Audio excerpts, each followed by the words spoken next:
அப்படின்னா கருவேப்பிலை வச்சு ஒரு சட்னி செய்யலாம். நம்ம கருவேப்பிலையோட அந்த நெடியே இல்லாம சூப்பரா டேஸ்டியான ஒரு ஆரோக்கியமான சட்னி செய்யலாம். அதுக்கு முதல்ல காஞ்ச மிளகாய் காரத்துக்கு ஏற்றவாறு நீங்க எடுத்துக்கோங்க. அந்த காஞ்ச மிளகாயை வறுத்து எடுத்துக்கலாம். ஃபர்ஸ்ட் காஞ்ச மிளகாய் ஃப்ரை பண்ணி எடுத்துருவோம். அடுத்து ஒன்னெல்லாம் நம்ம வறுத்துட்டு பார்க்கலாம். இப்போ காஞ்ச மிளகாய் நல்லா ஃப்ரையா அடிச்சு எடுத்துக்கலாம். அடுத்து இந்த கப்பில் அரை கப்பு துவரம்பருப்பு சேர்த்துட்டோம். துவரம்பருப்பையும் நல்லா வறுத்து எடுத்துக்கலாம். நல்லா வறுபடட்டும். அதுக்கடுத்து அதே கப்பில் அரை கப்பு சிறுபருப்பு எடுத்துக்கலாம். இதோட ரெண்டும் சேர்ந்து வறுபடட்டும். இது ரெண்டையும் நல்லா வறுத்து எடுத்துக்கலாம். இது ரொம்பவே ஆரோக்கியமானதான், சத்தான ஒரு ரெசிபியாக இருக்கும். ஏன்னா இது இந்த பருப்பு ரெண்டுமே நல்லா நம்ம வறுத்து எடுத்து போடுறோம் இல்லையா, இதுலேயும் நல்ல ஸ்ட்ரென்த் இருக்குது. கருவேப்பிலைனாலே ஒரு நெறி இருக்கும், அதனாலே நம்மளுக்கு அது பிடிக்காமல் இருக்கும் இல்லையா. அந்த மாதிரிலாம் செய்யும்போது அது நல்ல டேஸ்ட் வந்துடும். ஆரோக்கியமான ஒரு ஃபுட்டு கிடைக்கும் நமக்கு. இது இட்லி, தோசை, சாப்பாடு எல்லாத்துக்குமே நல்லாயிருக்கும். நல்லா ஃப்ரை ஆகட்டும். இப்போ இந்த ரெண்டு பருப்பும் நல்லா ஃப்ரை ஆகிடுச்சு, எடுத்து வச்சுக்கலாம். அடுத்து நம்ம ஒரே ஒரு பெரிய வெங்காயம் போட்டுருவோம். சின்ன வெங்காயம் இருந்தால் கூட நீங்கள் போட்டுக்கலாம். சின்ன வெங்காயம் ரொம்ப நல்லது. இஞ்சி 2 பீஸ் சேர்த்துக்கலாம். பூண்டு ஒரு 7 பூண்டு பற்கள் சேர்த்துக்கலாம். நல்லா ஃப்ரை பண்ணிடலாம். வெங்காயம் நல்லா ஃப்ரை ஆகிடுச்சு. இப்போ இதையும் எடுத்துடலாம். சின்னதாக 2 தக்காளி சேர்த்துக்கணும். இதில் 2 தக்காளி சேர்த்துருக்கோம். தக்காளி சேர்க்கும்போது இதில் கல் உப்பு சேர்த்துடலாம். கொஞ்சமாக புளி சேர்த்துக்கோங்க. இப்போ சட்னிக்கு தேவையான அளவு கொஞ்சமாக புளி சேர்க்கணும்.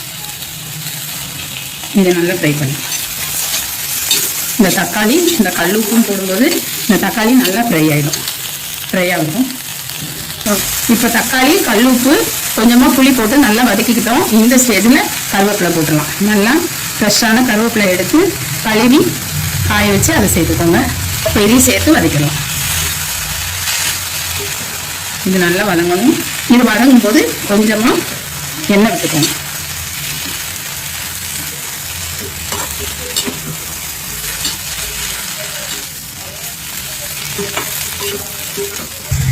இப்போ நல்லா வதங்கிடுச்சு, நம்ம எடுத்துடலாம்.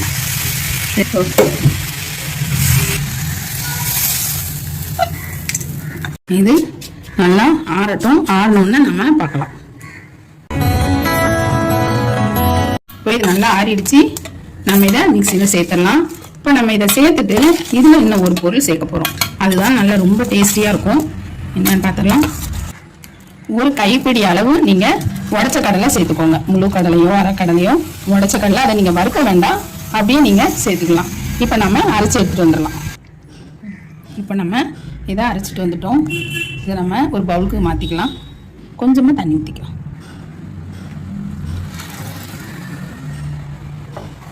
இப்போ நம்ம தாளிப்பு போட்டலாம். எண்ணெய் நல்லா காயுது. கடுகு போட்டுக்கலாம். கடுகு நல்லா வெடிக்கட்டும். இப்போ கடலைப்பருப்பு சேர்த்துக்கலாம். கடுகு நல்லா வெடிக்குது. கடலைப்பருப்பும் நல்லா வெடிக்கட்டும். நல்லா ப்ரௌன் கலராக வந்தோடனே நம்ம கருவேப்பிலை ரொம்ப கொஞ்சமாக சேர்த்துக்கலாம். இதில் சின்ன வெங்காயம் ஒன்றே ஒன்று, ஒரு பச்சை மிளகாய் போட்டிருக்கோம். இது ஒரு டேஸ்ட்டுக்காக தான். நல்லா வதங்கட்டும். வதங்கினோடனே நம்ம இது நல்லா வதங்கிடுச்சு. எடுத்து சட்னியில் சேர்த்துடலாம். A few moments later. Chutney தாளிச்சாச்சு. இப்போ சட்னி ரெடி ஆயிடுச்சு. இதில் நீங்கள் நிறைய கருவேப்பிலை தான் நம்ம சேர்த்துருக்கோம் இல்லையா. கருவேப்பிலை, பருப்பு எல்லாமே சேர்த்தோம். ஆனால் அந்த பச்சை கலர் வரல.